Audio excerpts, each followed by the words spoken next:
పుట్టిన ప్రతి మనిషి అతి సామాన్యుడే గాని అతని ప్రయాణం ఆ మనిషిని సామాన్యుడిగానే ఉంచుతుందా లేదా అసాధ్యుని చేస్తుందా అని నిర్ణయిస్తుంది.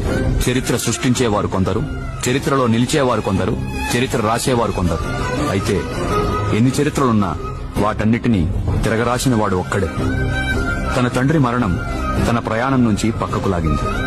ఒంటరైన తాను ఒంటరితనం విడిచి ఆప్తులైన ఎందరికో ఓదార్పు ఇస్తానంటే సాయం చేయాల్సిన చెయ్యి శాపాలు పెట్టింది. ఆనాటి శకుని పాచికలు వేస్తే ఈనాటి శకునులు పత్రికలు వేశారు. ప్రోత్సహించాల్సిన వాళ్లే పరాభవిస్తే రాజరికపు నేతలు రాబందులైతే ఇద్దరు కలిసి నా మీద కేసులు పెట్టారు. ఆ రోజు జగమింతేనేమోనని జగన్ జనంతో కలిస్తే దుష్టజాగిలాలు జట్టుగా వస్తే జగన్ చుట్టూ జనం చేరారు. హస్తిన ఇచ్చిన హస్తపు బలంతో పచ్చకామర్ల పసుపు సైన్యం ఉక్కుపాదాలతో పాతాళానికి తొక్కింది.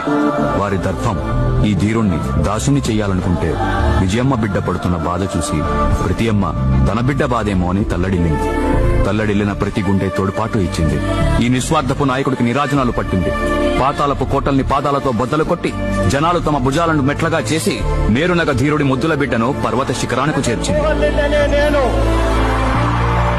అందుకే అతని ప్రయాణం పాతాళం నుంచి పర్వత శిఖరం అయ్యింది.